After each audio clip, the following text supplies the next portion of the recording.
a berth in the semifinals against Michael Siegrist.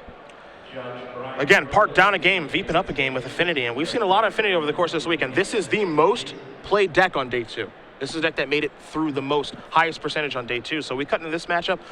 I'll let you update the board, say. What do we got out here? Yeah, well, it looks pretty bad for Jamie at first because Vipin has 2 lands, 2 Ornithopters, a Springleaf Drum, and the Cincher, a Vault Scourge with a cranial plating on it, to Jamie's Spellskite. However, things are maybe not as they seem because Jamie has cards like Deceiver Exarch and Pestermite that can tap this Vault Scourge on the attack, and he could win as soon as next turn. Now, we don't know the contents of Jamie's hand right now. It's a surprise to us, just like it is at you guys at home. But what we do know is that Vipin has a good board. Jamie has the potential to kill out of nowhere, and we're going to see how these events unfold as Vipin is playing very carefully, as you should when you play against Splinter Twin. So he's tapping 2 copies of Blinkmoth Nexus. He has an Arcbound Ravager in his hand that he's considering maybe deploying here. All right, so yeah, and one thing is if Vipin has a removal spell, he can play around. He can basically shut off Jamie's turn 4 kill. I don't believe he does, so it's possible the only line Vipin has is to just jam here and hope that it works. He has double black, so he can toss a cranial plating around, but I don't think he can deal 11 on just on this turn. It looks like he has a turn 4 kill. You see the number of artifacts out here. Vault Scourge, if we count how powerful that is, it's obviously got 1 power itself, and then 1, 2, 3, 4, 5 other artifacts in place. So right now, it's a 6-power creature. It can certainly become more with, those Blinkmoth Nexuses being turned on or Arcbound Ravager being deployed before combat. So currently, a 6-power creature, and you see Jamie kind of doing the math, trying to figure out, okay, how much damage am I going to take, but he can be so much more. One thing you have to know when you count with Arcbound Ravager and Cranial Plating, that's actually one of the easier ones to count in the deck because they count, basically Arcbound Ravager does not play nice with Cranial Plating in that if you sack an artifact to make the Ravager grow, well then the plating shrinks by 1, so they always sum to the same thing. You see, Vipin, I think, is trying to figure out here himself, how much damage can I deal, how quickly can I deal it, because I don't want to play more turns in this game if I don't have to. I don't want to give him more draw steps to get closer to Splinter Twin with Deceiver, Exarch, or Pestermite. I want to get the game over with just as quickly as I can. Now, Parke does have defense for his combo. Spellskite don't make it so that if Vipin does have a card like a Dismember or something of that nature, you can redirect it over to the Spellskite. So Parke is, for lack of a better term, protected right now. Now, that being said, that part of the combo is protected. His life total, not really so much. Yeah, I mean, if you played any amount of Modern, you know that there's a turn 4 kill in Splinter Twin. Yep. It happens all the time. What Vipin can do in this matchup is he can force Jamie to just have it. He has to have the Skite into Exarch, into Twin, anything less, and he loses. Well, Jamie has the first part of the equation down. The thing is, we don't know if he has more. And now the tough thing here, too, is that because Jamie's got all these different one-ofs in his deck and all these different things he can do, Electrolyze, Anger of the Gods isn't going to matter right now. He can have an Exarch or a Pestermite. There's a lot of different things he can do, and it looks like he does have something here. And this is going to be a Deceiver Exarch. So Vipin says, that's fine. Target your Vault Scourge. So that will be tapped. Yeah, he can actually still deal, that's not going to interrupt the 2-turn clock. If he wants to, Vipin can make double black here, throw the cranial plating over to one of the Ornithopters, and still attack for half of Jamie's life total. So it looks like we're going to have a post-combat Arcbound Ravager. Yeah, he declines to make the double black play. Yep. Maybe this lets Jamie get out of this alive. Now, there's a Glimmer Void available, and that can represent a couple of different things, because if you look at Vipin's deck, it's a little bit different than some of the other ones we've watched today. He does have 4 copies of Galvanic Blast, and he does have access to some cards in his sideboard for Parke to be a little bit scared of. But Parke, and I think you see that red card in his hand, it's a copy of Splinter Twin. So it's a bluff that he has a removal spell. The problem with that bluff is that Jamie has to call it, Well, also, Jamie has a Spellskite. Yeah, he has a Spellskite to Vipin's 1 card. The bluff doesn't actually work. And even if it did work, even if it was a real bluff, Jamie can't not go for it here. He's going to die. So if he has the Splinter Twin in the 4th land, he's just going to make it. Well, he's shown he has the 4th land, and he's playing a Steam Vents untapped. That's a 2nd red. And Jamie says, you can cut if you want. I don't know if you're going to need to. And Jamie says, that's your deck, not mine. So maybe a few nerves here. That's fine. Yeah. They're just laughing about it. And we'll get a ruling on this and everything. Obviously, that was purely accidental. And the judge says, Vipin, set your deck down. You might need to pick it up in just a moment, but you don't need it right now.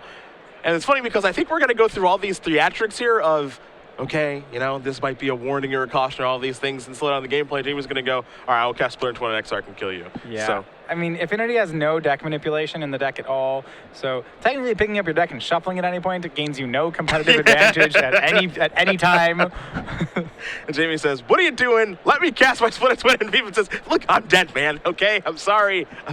So we're even up here, and we're going to go to a third and final one in just a moment. Quick updates for you guys on the other matches as well. Again, we saw Michael Segrist win his match 2-0. He is going to play the winner of Parke and Chackonal. On the other side of our bracket, Brian Liu, Nyapod, he's up a game over Ben Friedman. They're still battling it out in game number 2. And then Josh McClain, Oscar Jones, they're still in game number 3 in the Malirapod mirror. Now, Matthias, my friend, you see the sideboards on the screen. Let's start with Vipin's. What do you like over there? Well, the best thing that Vipin can do in this matchup, he's already done, and that's that he's going to be on the play. Step 1 is that's a good step. Good. All right, in addition to that, he does have cards like Thoughtseize, which can disrupt Splinter Twin. I like those. There are a couple cards made for this matchup. Torpor Orb, Spellskite. Those are excellent. I have to imagine he'll use all of those. Even a card like Spell Pierce is not unreasonable to be playing.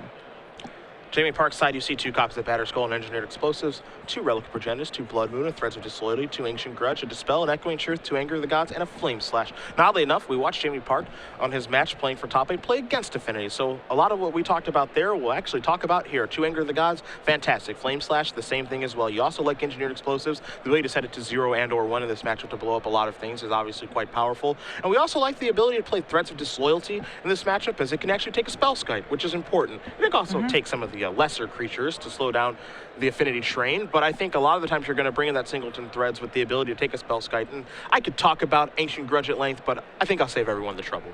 Yeah, that card's pretty good against Affinity. Yeah, not so bad. So Park is taking a little break here, maybe step away. So I think we're going to stick with this one as the other matches are in progress. We won't be able to cut over there. You can see in the background on Park's screen, Josh McClain looks deep in the old Tankaroo against Oscar Jones. I can't wait to figure out what the result of that's going to be. Again, Josh McClain has a Grand Prix title with Malirapod already in Detroit. 2nd place at Grand Prix Miami, losing to Reed Duke in the finals. And then 11th place at the Pro Tour, Born to the Gods in Valencia just 2 weeks ago. Come back to us really quickly. I don't think you guys want to stare at any blank screens when you can stare at Matthias and I. Maybe I'm wrong. Who knows? But Josh McClain is a very accomplished player. Oscar Jones looking to make a name for himself, which he's done a pretty good job of on Magic Online, but now he's having some real-life success as well. And the winner of that match is going to play against either the winner of Brian Liu and Ben Friedman. So we're going to have birthing pods in one way or another on the other side. Yeah, I mean, there's the birthing pod half of the bracket. Yeah. So I imagine that in the finals we'll see a birthing pod. Now, as we wait for this match to continue, I'll ask you a question that I know Twitter has been asking recently, and I'm a little curious to your thoughts. All right. We just had a banning and unbanning, Wild Nicodle in, Bitter Blossom in, and the old Deathrite Shaman, bye-bye. We've got 5 birthing pod decks in top 8 right now. Yeah, and I mean, this is something we saw before the bannings, was that the 2 decks that were dominating Grand Prix were Jund and Birthing Pod. Yes. And we're not seeing Jund right now. There was a targeted ban at Jund. I don't, it depends on the philosophy here. Birthing Pod is a very powerful card, and one that some people thought may have been banned last time. I would wait until the meta has a chance to adapt, but, these kind of results do speak volumes about the card. 5 is a lot. 5 is a lot, man, in the top 8. Yeah, 5 is a lot. I think if every modern deck is starting to put 4 or 5 of the same deck, if every modern tournament puts 4 or 5 of the same deck into the top 8, that's getting into the bad range for things. Now, does it matter that in a 4,300 person tournament, 5 birthing pods top 8? Like, what if it was a 1,600 person tournament and 5 birthing pod top 8? Would we care? Does the number of the people in the tournament, does that influence anything? Well, it actually is a stronger endorsement if you have a 4,300 man tournament, because sometimes. And you see this in Legacy, a deck that is not like a tier 1 deck makes it into the top 8 because it runs well. Decks have to run very well to top 8 this tournament. So I would say Fringe decks had a harder time top 8ing at this event than they would at other decks. What it shows is that, if you want to talk about decks that are just good, it's Pod. Yeah, I think it was a great choice for this tournament. Obviously, you've got 5 in the top 8. We don't see Nyapod a ton, but we've even got 1 sliding in there. And we've got some pod masters playing what they know. Obviously, McClain does have a Grand Prix title with that deck. Ben Friedman has been playing this deck a little while as well. And we see, again, 5 copies of different birthing pod strategies make the top 8 of this tournament, along with 2 copies of Affinity. And Affinity we've seen win modern Grand Prix before, and it is a very powerful deck. I don't think anything needs to go from that because it is a pretty linear, aggressive deck that if you want to beat it, you can. It's not too tough.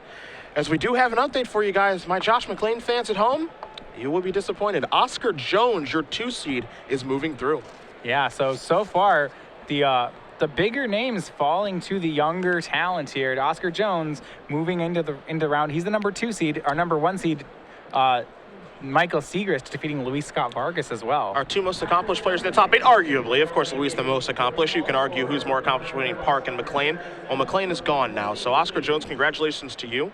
We'll see you in the semis as well, as Vipin is going to start off his game with a Blinkmoth Nexus, a couple copies of Ornithopter, a Springleaf Drum, and a Vault Scourge after taking 2. And we saw this with Siegrist.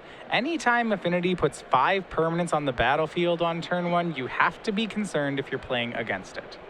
That's not something decks are supposed to be doing. Yeah. All right, Jamie, your move. I've got 5 permanents, you've got none. Do your worst. On Jamie's side, it's like when they do that on turn 1, I would just assume that Vipin's going to kill me on turn 4. So all my plays are going to be built around that premise. Yeah. Serum Visions to begin here for Parke, the world's runner-up in 2008. He can either try to race Affinity by assembling a turn 4 of his own and hoping that Vipin doesn't have a turn 4. I don't like that plan as much. When I see a great start like this out of Affinity and I'm playing against it, as Jamie, I think you have to become more of a control deck here. You have to say, well, I can't really race this turn 4 kill, or what's likely a turn 4 kill, so maybe I can just remove the key pieces instead. You start looking for cards like Ancient Grudge, Anger of the Gods, instead of, say, Deceiver Exarch. Yeah. So after the scrying takes place, you've got Vipin. He'll draw a card. You see in his hand right now, he's got a Torpor Orb, so he's got one of his hate cards. He's got an Etched Champion, which is quite good this matchup because you can't tap that one down, whereas a Plating well, but not too much else. So, he's looking for, again, one of those powerful, awesome cards in the deck. Steel Overseer, Cranioplating Arcbound Ravager. Doesn't have it just yet. Just a modest attack for 1.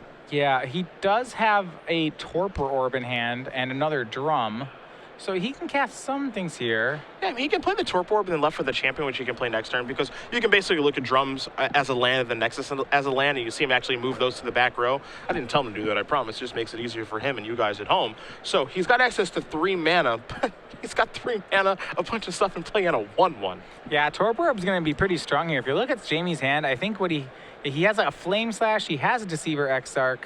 It looks like he may actually just have the combo in play in his hand. So certainly, he's going to have to get rid of the Torpor Orb, and I don't know if he has a way right now to do that. He's got some ways in his sideboard. Of course, we did talk about Ancient Grudge. There are 2 copies of those hiding out. He's got his Engineer Explosives that he can set at 2 to blow up that Torpor Orb, and that, going truth, will get the job done momentarily, but pretty much a moment is all he needs. Yeah. There's that. I also, looking through his hand, yeah, you see a Flame Slash, and I believe that last card, and this is a pretty good one if it is, maybe an Anger of the Gods. Yep. Remember, Etched Champion is a card that he actually just can't answer. Yeah. But certainly taking away this critical mass from Vipin will do a lot to lessen the impact of future Ravagers or Cranial Platings. Vipin says, I'm going to fire Blinkmoth Nexus. I'm going to get in for 2 points of damage while you have an island available. So Parke is going to take 2. He's going to go down to 17. And does Vipin have a follow-up play? He does, and I believe it's a good one in a Thoughtseize. Yeah, and I was going to first say this is very risky by Vipin because a sweeper would make it so we can't even cast that Etched Champion. I mean, so I think if there is an Anger there, if there's a sweeper, he's going to be, and there is, he's going to be locked into taking it. He can't actually let Jamie untap and cast Anger. He'll be down to 1 mana. Yeah, and you can see Parke's a little bit frustrated here as the Anger of the Gods is likely going to go. You see the rest of his hand, 2 copies of Deceiver Exarch, a Snapcaster Mage, a Flame Slash, and a couple of lands. Now, not to say that Parke can't operate, because he still can operate pretty well with the Flame Slash and maybe Snapcaster Mage on chump blocking duty, but, Snapcaster isn't going to be able to flash back anything due to Torpor Orb, and Exarch's not really going to do very much right now. Yeah, so Jamie has a hand that's pretty good, but is 100% has to find an answer to Torpor Orb. He's going to lose that Anger of the Gods here. There's no way Vipin's taking anything else, because he just loses to the card. Well, as Justin Bieber would say, never say never. Never say never. I'm sorry I did that. Okay. I am. I really am. So Vipin will take a look here with Thoughtseize. I'm with you. I think if I'm in Vipin's spot, I select Anger of the Gods and move forward. I've got the 3 blue creatures taken care of. I've also got Flame Slash, which I know about, okay, Flame Slash is going to take care of a creature. I know about that. I can move forward accordingly. And there does go the sweeper and Anger of Gods. Well, that's one of the nice things about Affinity, especially this draw. Like, Flame Slash kills the creature, but that doesn't actually matter. I mean, it's going to kill like a 1/1 or an 0/2. The creatures Vipin cares about, i.e. Master of Ethereum, Arcbound Ravager, it's not even going to kill those. Yep. Looks like Parke picked up a land for the turn. It was an island. So his big plan of Anger of the Gods is gone for now. Now, of course, he does have another copy of that. And if he is able to get Torpor Orb off of the table, then Snapcaster plus Anger of the Gods is a realistic play. But as we mentioned, I think priority number one here for Jamie, because it's not underneath a lot of pressure, is just getting Torpor Orb out of the way. I mean, once he has Torpor Orb out of the way, his hand's very good. Yeah. He has Snapcaster to snap back, well, Anger or Flame Slash or Serum Visions. He has Exarchs. They're actually pretty, you know, they can't really block right now, but they can delay a Cranial Plating for a long time. Yeah. He's got time, he's got mana, he's got removal. He just doesn't have the combo. He doesn't have, like, you can't get rid of the Torpor Orb. But let's not forget, when you play against Affinity, every draw step is a sweat, because a Cranial Plating could come rolling off the top at any point. Yeah, and when it does, you usually just die. So it's... Now here's a Snapcaster Mage. That's going to come into play, and that is not going to work. So. Oh, and he's missing his own Torpor Orb. Yeah, and I think Jamie missed that play. His setup here, Snapcaster Mage into Serum Visions to smooth things out, will not work, as Vipin does point to the Torpor Orb. So a bit of a misstep there. Yeah, and what that means that if or when Jamie gets rid of the Torpor Orb, he's going to have a little less action in his hand, because he won't be able to snap that Serum Visions. And he just has to pass the turn back here. A little bit frustrated, but it's not the end of the world. That's not a game-losing mistake. It's just one that makes things a little bit more difficult for him, as Vipin is going to go reaching here for the Vault Scourge. He drew a Blinkmoth Nexus for the turn. Yeah, and this is relevant. Vipin's actually getting a mass of flyers that's pretty threatening. So right now, Vault Scourge is 1. Etch Champion is going to be another unblockable 2. The pair of Blinkmoths mean that actually Jamie's going to start taking 5 a turn. So I'm going to guess that while Jamie's at 16 right now, that it's actually a 3-turn clock. I have pretty good confidence that Vipin will be able to find some way to get that last point in here. So if I'm Jamie, I'm thinking about it that way, thinking, okay, I'm on a 3-turn clock. There is the Etched Champion, as Parke will take a draw. It's an island. He's on the hunt for an Ancient Grudge or an Engineered Explosives. This is one of the things that actually Patrick was talking about in one of our previous rounds. He thinks that when they finally finish their cycle of temples, the red-blue one, he thinks will probably have the most effect in Modern. And like, it's board states like this that makes me inclined to agree. Yeah. I hadn't even considered that effect that it'll have on a different format as opposed to standard. I mean, red-blue certainly is the color pair, the combo pair, I'd say, in the format. I have to agree with you. So you see an attack here from the Vault Scourge and the Etched Champion. Of course, Snapcaster Mage can't get in front of the champion, Metalcraft. Yeah, so many times over. If you're Jamie, you're like, oh, that's great. He didn't activate the Blink Moths. You're like, oh no, he didn't activate the Blink Moths. Yeah, that is not great, because now another Etched Champion has shown up. So now Parke is underneath even more pressure that cannot be blocked. So what does Parke do now? Does he deploy one of those Deceiver Exarchs even though he doesn't get any value out of it? Well, they don't slow Vipin down at all. Yeah. I think you do because of mana efficiency. Say you draw the answer to that Torpor Orb, and maybe it's an Ancient Grudge, and you have 6 mana on that turn. You'd like to destroy the Torpor Orb and then immediately Splinter Twin the Exarch. You know, you can't waste time here. But as we see, there's no help on the way for Jamie. He has drawn yet another land. It's time to fire. I was going to say, it's time to fire away with that Flame Slash. I know it's not sexy killing a Vault Scourge with the Flame Slash, but you got to do what you got to do. Yeah, I mean, in all honesty, outside of Spellskite, Affinity doesn't have great targets for Flame Slash. So it's possible that Jamie just wants to... I mean, sometimes you want to fire it immediately at a Vault Scourge. I think he was waiting here because he wasn't under too much pressure, and he really didn't want to lose to a Spellskite. But now he's trying to keep Jamie off of a 2-turn clock, and by destroying Vault Scourge, it's only 6 damage on the table, so he possibly bought himself a turn. Yeah. That's one more turn for him to draw an Ancient Grudge and Engineer Explosives. Vipin tapping a bunch of mana right now. He's going to say, you know what, Nexus? Let's do this. He's waiting patiently. Now, this would be an attack here for 6. That would put Parke down to 7.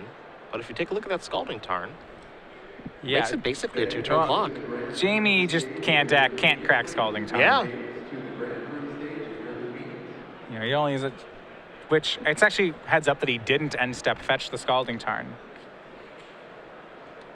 Or that he's not going to. There you do see Blinkmoth Nexus. 2 of those coming into the red zone right now.